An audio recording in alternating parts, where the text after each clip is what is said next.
Every day was, whether it was a restaurant or some new situation, it was like the Hurt Locker, and you had a new bomb, and it was like, holy F, you know, you were freaking out because you didn't know what was going to happen, and every problem felt like it could unravel to be the end.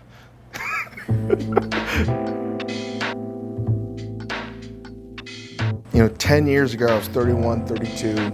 I honestly think back about those times as peak insanity. I remember very clearly not knowing what the hell was happening. I still feel this way, and I know it can seem like false modesty, but I genuinely didn't know what was going on. What do you want to do, Chef? We all know the real chef here is Jeannie.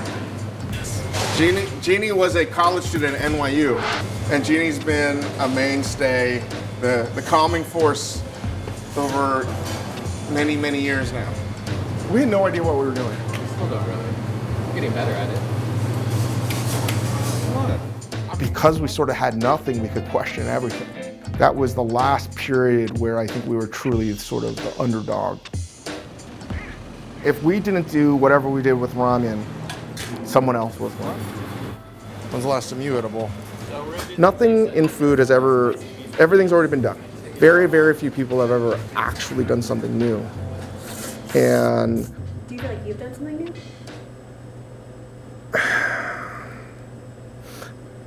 I think we had something to say. Like artists would say this, you have to copy initially to find your own voice. But I guess I get irritated when people continue to copy and they don't find their own voice. I mean, mathematically, you're going to go out of business anyway. So what the hell are you doing?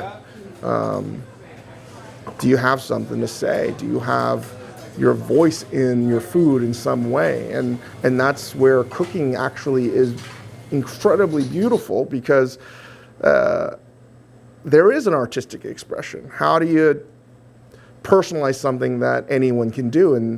And that's so hard, and I don't know if that gets enough credit. I just reached a point where I'm okay making really ugly food. Are we not going to eat anything? I thought we were going to get food. We're not getting anything to eat here? When I look at something like Ugly Delicious, right, it's really hard to make. And I'm like, why don't we just do an easier thing? It'd be so much easier if we just did something that wasn't trying to unpack very difficult topics. But I don't know if we know any other way. In the TV show, I spit out the Chinese food. We could have edited that out. I'm so sorry. Can you tell them how? I just didn't know what to do, because eating dried deer tendon is not easy for me. And it's funny, it's like I got on for it, fine. But when I get to that point of eating something that's out of my comfort zone, I'm gonna really be in tune and simpatico with the culture that I'm trying to understand.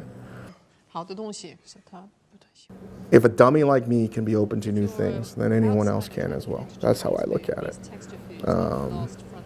And if anything, it's not about my beliefs or anything. It's legitimately like, if you ever ask yourself in any situation, and you should, this is how we try to teach our own team. If you're ever in a situation and you ask yourself, why do you believe something, or why do you do something a certain way? And if your response is, this is how I've always done it, or this is what has been taught to me, and you've never been critical and to thinking why and is there a better way, then that's just not good enough. You know, I never really thought too much about, I think from a position from Momofuku's perspective, hopefully that we help change how it's all done. And I think it's bigger than me on a different front that I've never really appreciated until now. I hope that I was the first of many Asian Americans or people that are not white to help have a bigger voice. Delicious. You know, the real goal in that in 2030 would be, they don't like, David who? Right? Like, what'd that guy do? Because it's so commonplace that they can't even remember. That would be pretty cool. Yeah.